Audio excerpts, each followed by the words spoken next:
Programa Cultura Geral. Apoio Faculdades Milton Campos. Venha ser referência. Estude com quem já é. E IEPREV, em defesa da Previdência.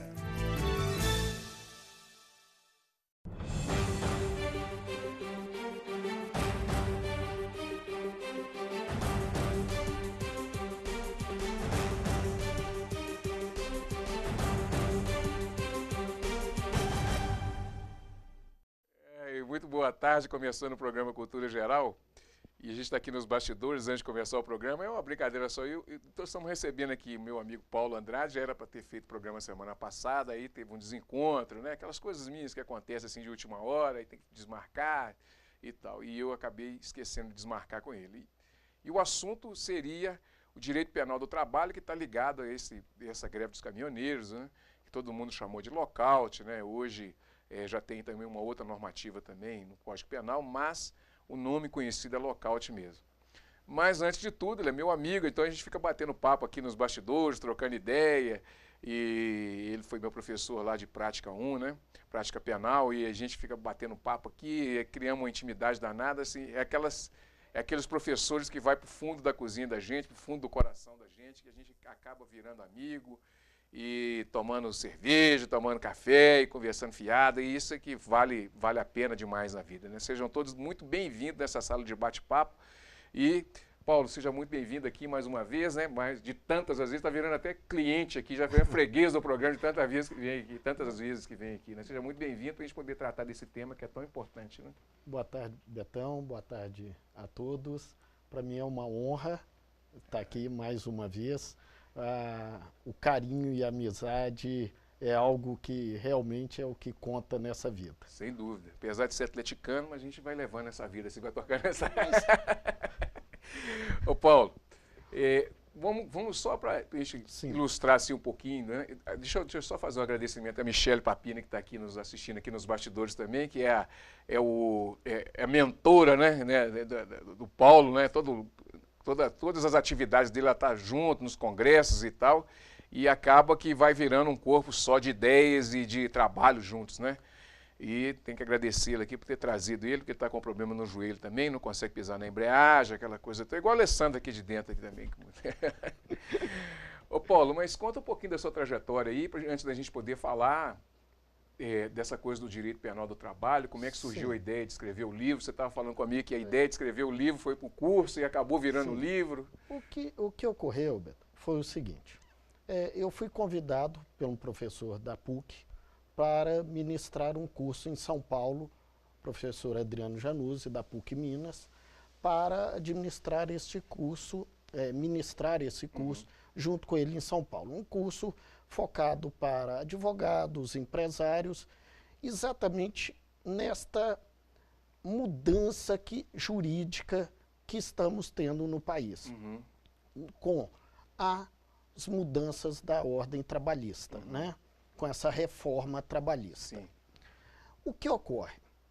Com essa mudança, com essa sistemática, o foco da ordem jurídica passa do controle estatal para a iniciativa privada, de um campo mais liberal, onde as partes podem negociar.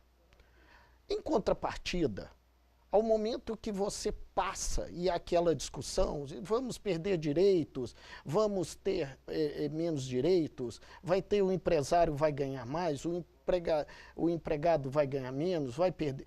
Não. O que ocorre? Nesta perspectiva, quando o direito, ele passa a ter esta relação social e a própria sociedade administra isso, o próprio direito, ele tem mecanismos autorreguladores. Então, você, para fomentar a economia, para dar um passo para o país, para uma economia moderna, você tem que mudar a legislação trabalhista. Você tem que atualizar. Aonde que o Estado entra como regulador nesta relação? Não mais impondo simplesmente na relação trabalhista, mas regulando e penalizando os excessos que porventura venham. Porque é uma relação de poder, uma relação de poder econômico.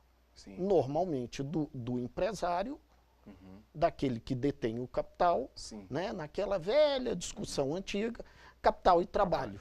Né? Então, o trabalho.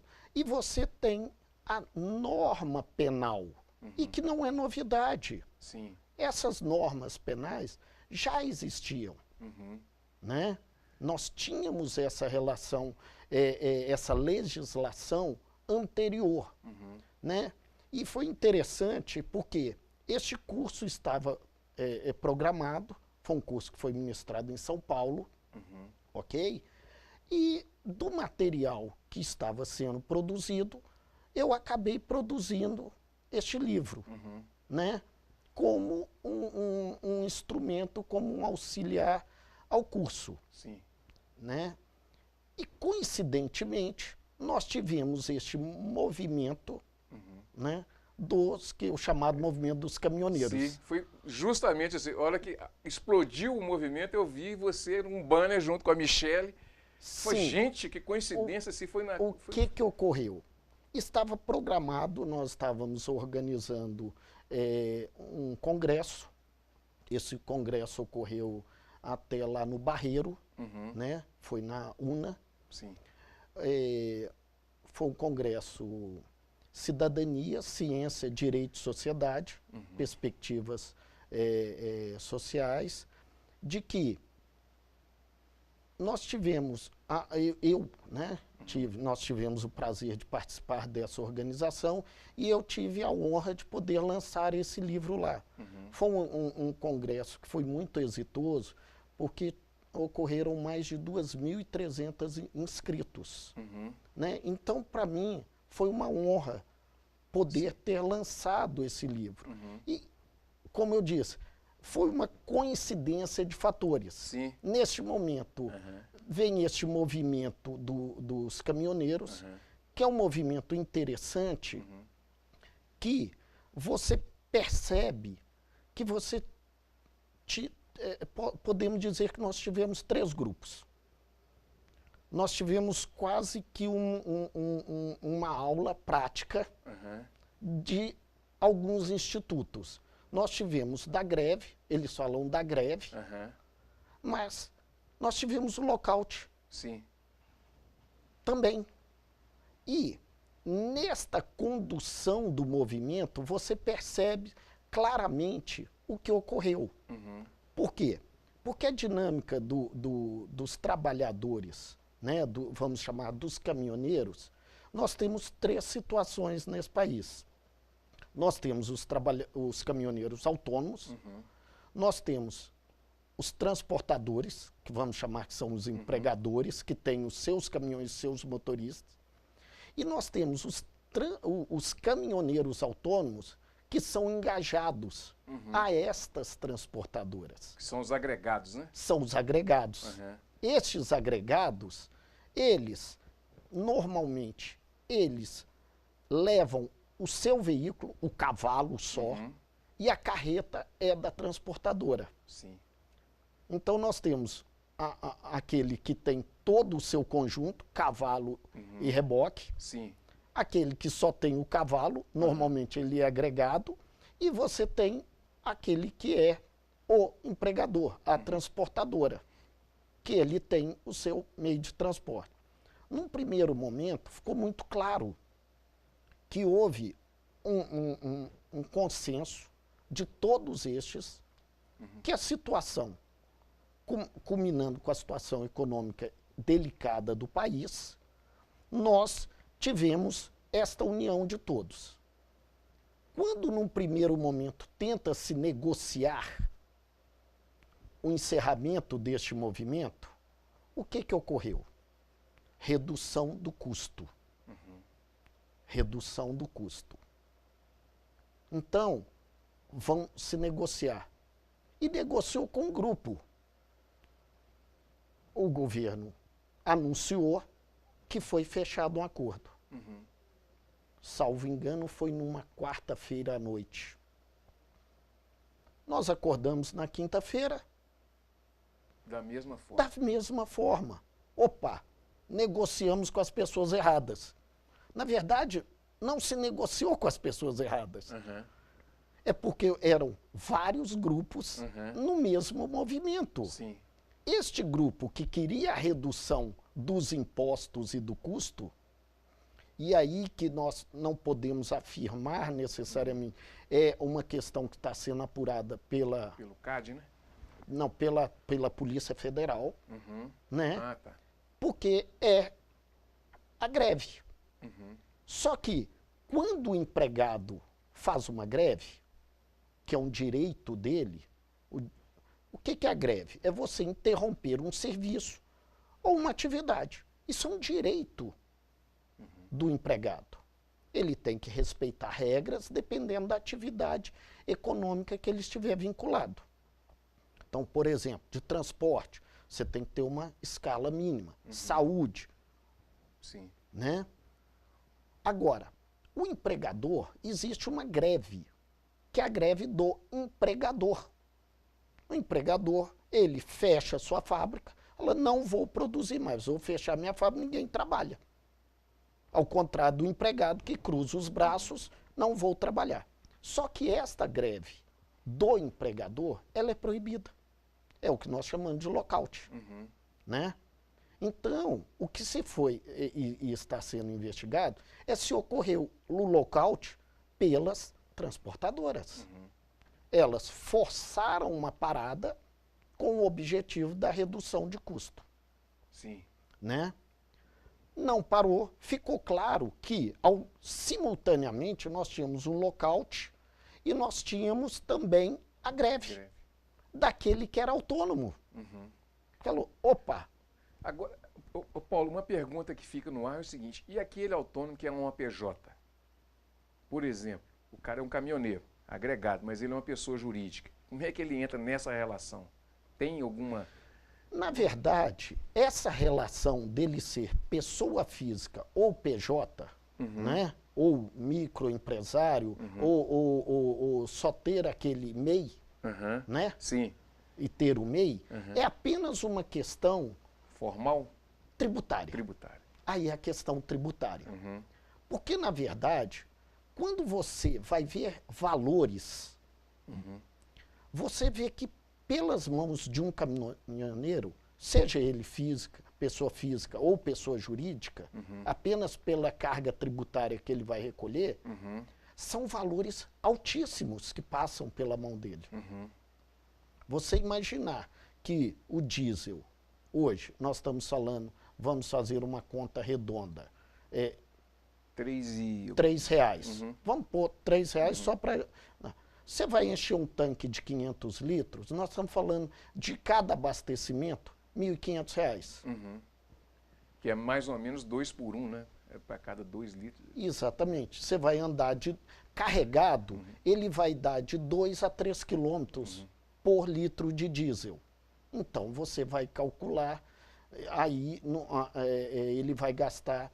uma fortuna, né? 100 litros a cada 300 quilômetros. Se ele tiver, dependendo da carga, 200 quilômetros. Então, são valores muito altos que passam. Pneu, manutenção. Quando você reduz isso, ao mesmo tempo, nós verificamos também uma outra questão, que é uma questão social, que é a questão do Estado regular. Ora, ele não consegue regular a atividade econômica, porque nós estamos num momento de crise, não consegue fomentar esta atividade, então ele quer criar um benefício, que é um benefício fictício. Qual é esse? É um incentivo. Vamos incentivar o diesel. Ok. E me lembra aí da última vez que nós tivemos aqui com o professor Elian, quando ele falava que o direito custa. Né? E falou aqui e falou no Congresso também. Sim, que o direito custa. E a verdade é essa. Quando nós estamos incentivando a redução do custo, nós estamos pagando por este direito. né? Esse direito vai custar, e nós já estamos sentindo isso. Nós podemos fazer tudo. E como o Estado chegou, né, no seu limite, né, tributário,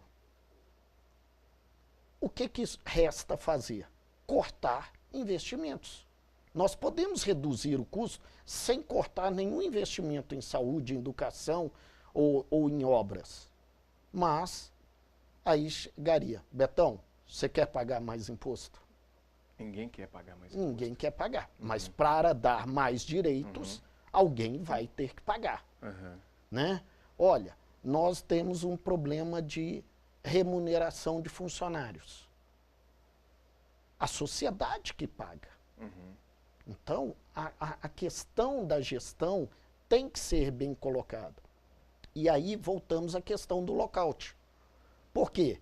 Porque o empresário, com a sua capacidade econômica, com o seu poder econômico, ele, quando ele para o seu serviço ou a sua atividade, ele está forçando, né, um benefício próprio em detrimento da sociedade. E aí nós voltamos o que falava no início. Ah, mas então tem que ter uma regulação trabalhista maior? Não. Não necessariamente, porque nós temos uma legislação que é a legislação penal. Que é a legislação penal. A economia, quanto mais solta ela estiver, menos ingerência do Estado, maior capacidade de desenvolvimento, porque sobra mais para investir. Sim. E quanto mais o empresário ganhar, mais ele vai pagar. Consequentemente, mais o Estado vai ter. E vira um círculo virtuoso. É interessante essa discussão, porque eu discuto muito aqui essa questão da participação do Estado na vida das pessoas. E a maior parte das pessoas, ou uma boa parte das pessoas que vêm aqui, vem com esse viés. E às vezes você sofre alguns questionamentos, assim, mas esse programa é um programa que só fala que o Estado tem que investir no Brasil. Não, o programa está aberto para todas as pessoas, Sim. né, Paulo? Não, porque, na verdade, e aí o que ocorre? E você vê também a capacidade e o poder do empregado. Sim. E o que eu falava, quando nós acordamos naquela quinta-feira e todos os caminhões parados, o que nós estávamos vendo? A capacidade dos autônomos. Sim. Dos autônomos. O poder de negociação que eles tiveram. E a percepção, né, e aí foi, sem fazer alusão a qualquer questão, mas foi a percepção que quem teve foi o governo de São Paulo, porque tinha um representante da OAB que tinha um irmão que era caminhoneiro. Falou, olha, vocês negociaram com as pessoas erradas. Então ele e partiu para ir para este outro acordo, né? Agora, o que ocorre? Ocorre, na minha visão, que você começa a criar mecanismos equivocados. Eu, pessoalmente, sou contra uma tabela ou tabelamento. Não é assim. Quando fala em tabelamento, dá uma... Do frete. Não, e você fica... Se remete lá atrás, assim, né? Exatamente, porque você vai estabelecer um valor em que você tem situações completamente diferentes. Dependendo do modelo ou do ano do meu caminhão, eu tenho um custo operacional que é diferente de outro. Né? Sim. Então, custos operacionais, eles são negociados. É a mesma lógica da relação trabalhista.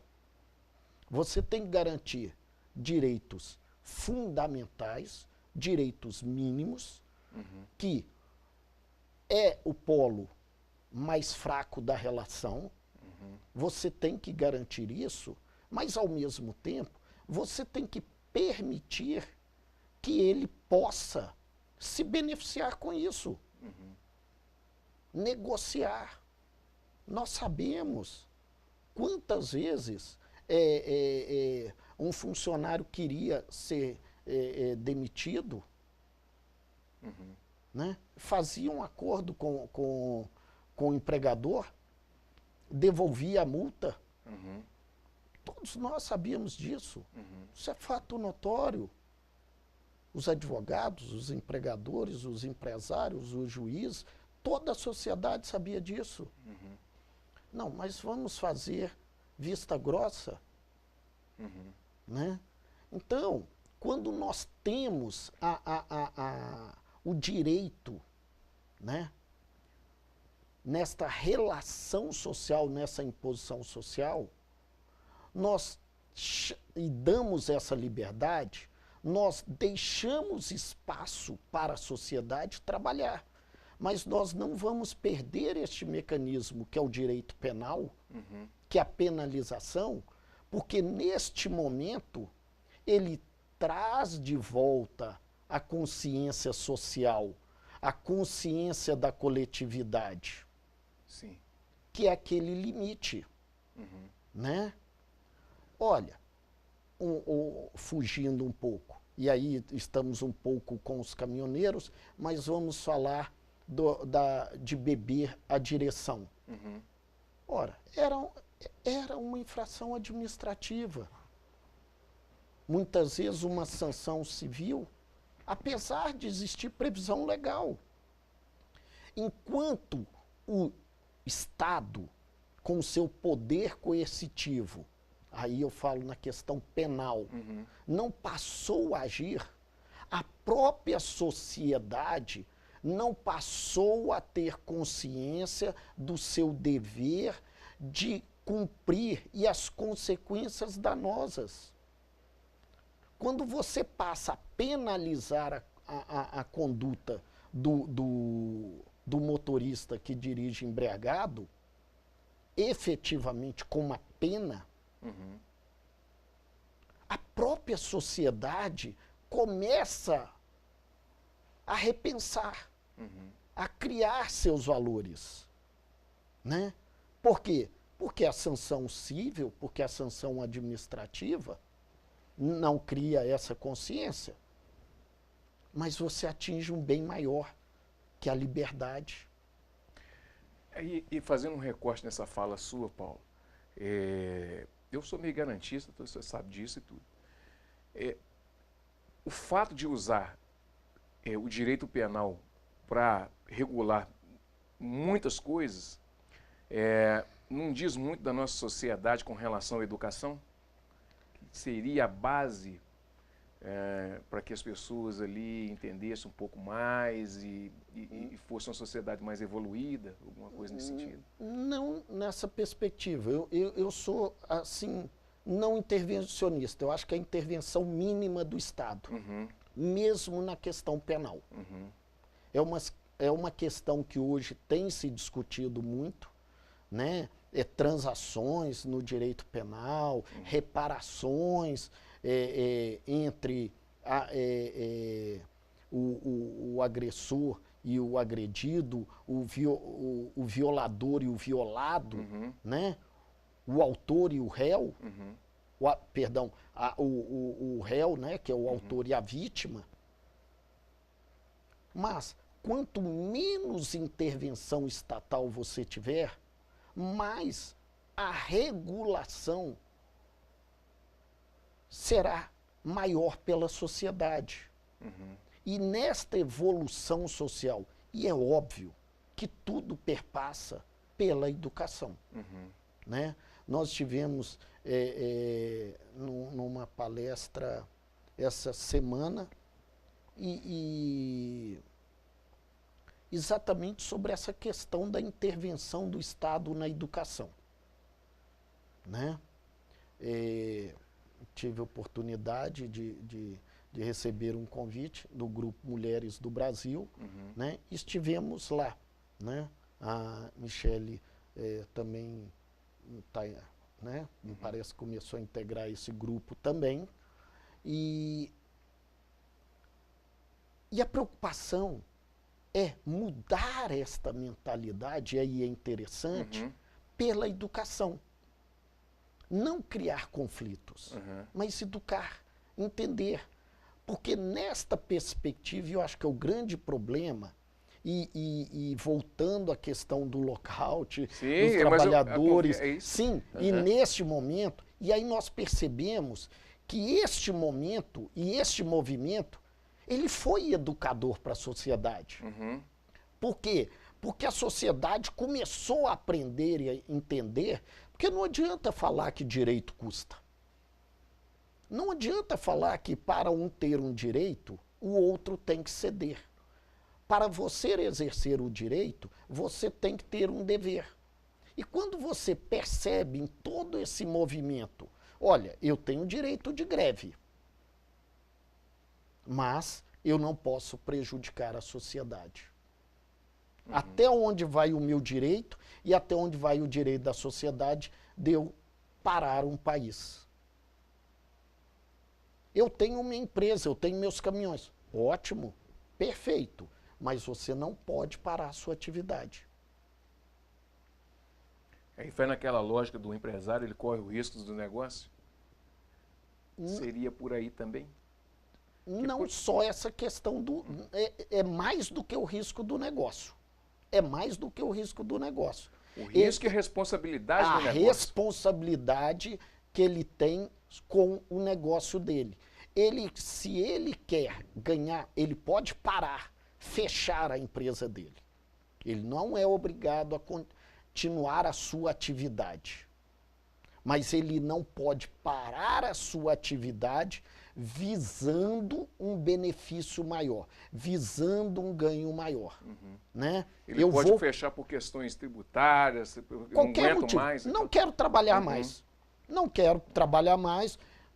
Acerta com seus funcionários, dispensa seus funcionários, fecha os portões, pode deixar sua frota apodrecer no pátio. Esse é um direito dele. O mercado vai absorver. O que ele não pode é fechar os portões, nós vamos parar a nossa atividade com o objetivo de forçar o governo de baixar impostos sobre os combustíveis. Nós vamos fechar a nossa atividade com o objetivo de forçar os empregados a aceitarem um acordo, né? Ou uma correção dos salários, ou uma não correção dos salários nesta database. Então eu paro minha atividade, eu travo a capacidade econômica de sobrevivência do meu empregado. Ou prejudico a sociedade, paro esta atividade no intuito de forçar. Eu tenho um excesso de produção ou uma concorrência, nós paramos com o intuito de elevar os preços. Teve, ao seu ver, teve alguma coisa ligada também, eu discuti isso aqui um pouco, logo depois do dia que acabou a greve, na segunda-feira seguinte nós discutimos aqui, e feriu algum fator do direito da concorrência aí também, Paulo? Você acha que nesse tocante assim, com o direito da concorrência, com relação ao lockout, tem a ver também com essa ligação? Olha, se você analisa um ponto específico, talvez possa ter ocorrido. De modo geral, não percebo desta forma, que é a questão da concorrência. Sim. Efetivamente da concorrência. Tanto é que aí, voltando à questão da educação e respondendo sobre a concorrência, é onde nós estamos nos educando sobre as relações econômicas, as relações sociais e as relações de direito, de concorrência, onde começou a se discutir o seguinte: olha, uma distribuidora só pode vender para a sua bandeira. Por que uma distribuidora não pode vender para todas? Por que a distribuidora só pode comprar o combustível da empresa que tem o monopólio, no caso, a Petrobras. Todo combustível é adquirido pela Petrobras. Por que eu não posso comprar um navio de combustível do México, dos Estados Unidos, chegar aqui, corro o risco, monto a minha logística de distribuição e vendo. Mas nós temos regras.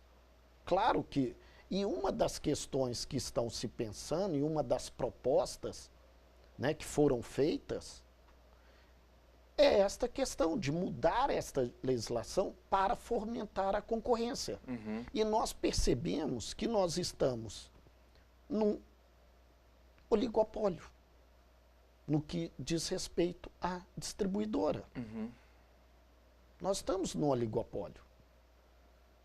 Nós não temos muitas alternativas. Isso ficou demonstrado, até mesmo com o fim do movimento, que estas poucas distribuidoras, né, tiveram que criar situações para recompor a oferta do produto.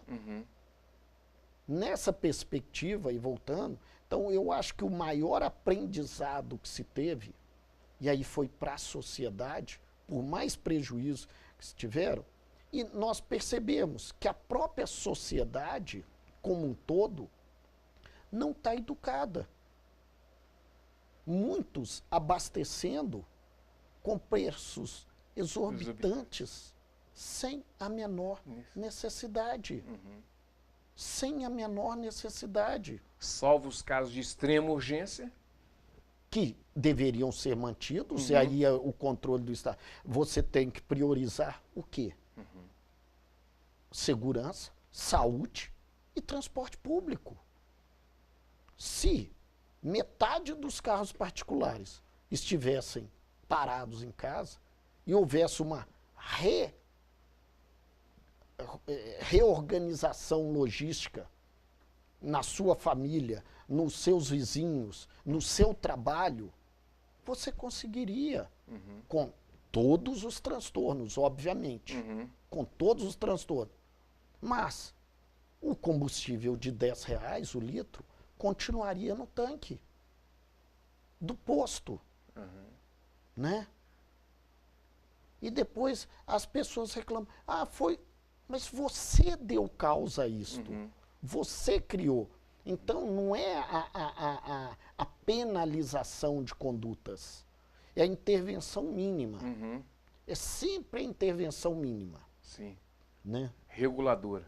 Reguladora. Até, penso, a penalizadora. Você vai penalizar em casos pontuais e específicos, né? Naquele limite.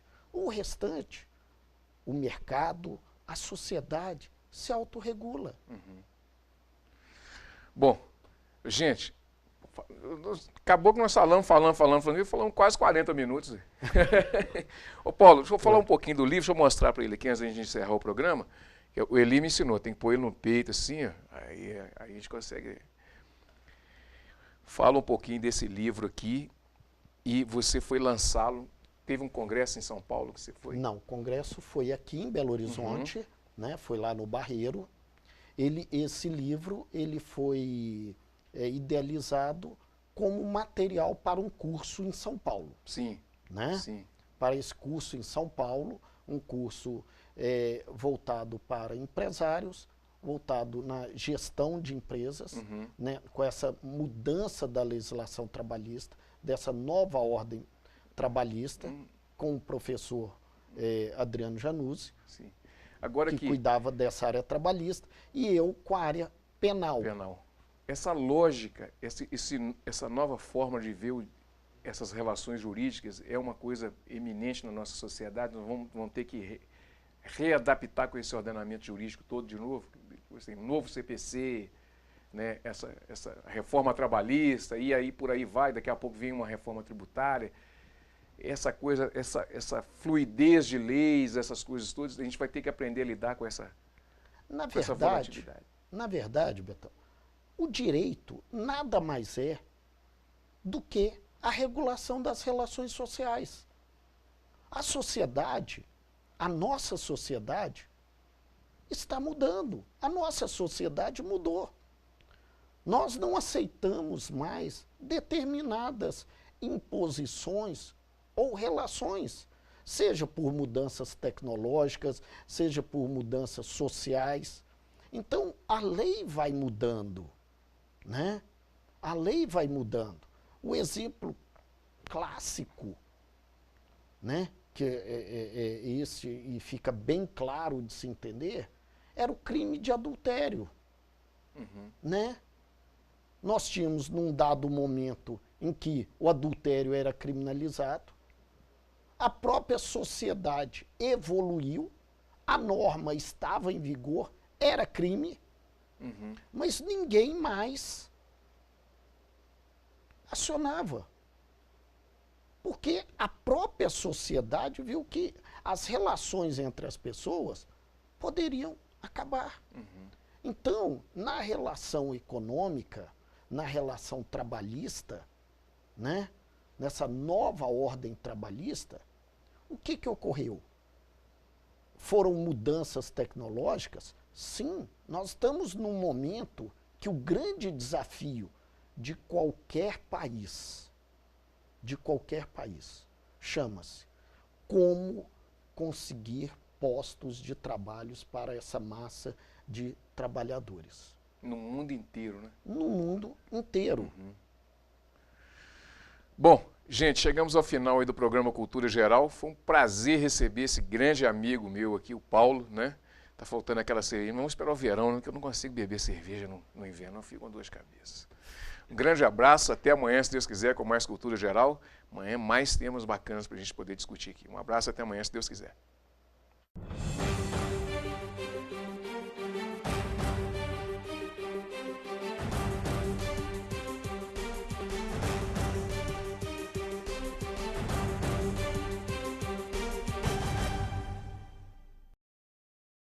Programa Cultura Geral. Apoio Faculdades Milton Campos. Venha ser referência. Estude com quem já é. EI é Prev, em defesa da Previdência.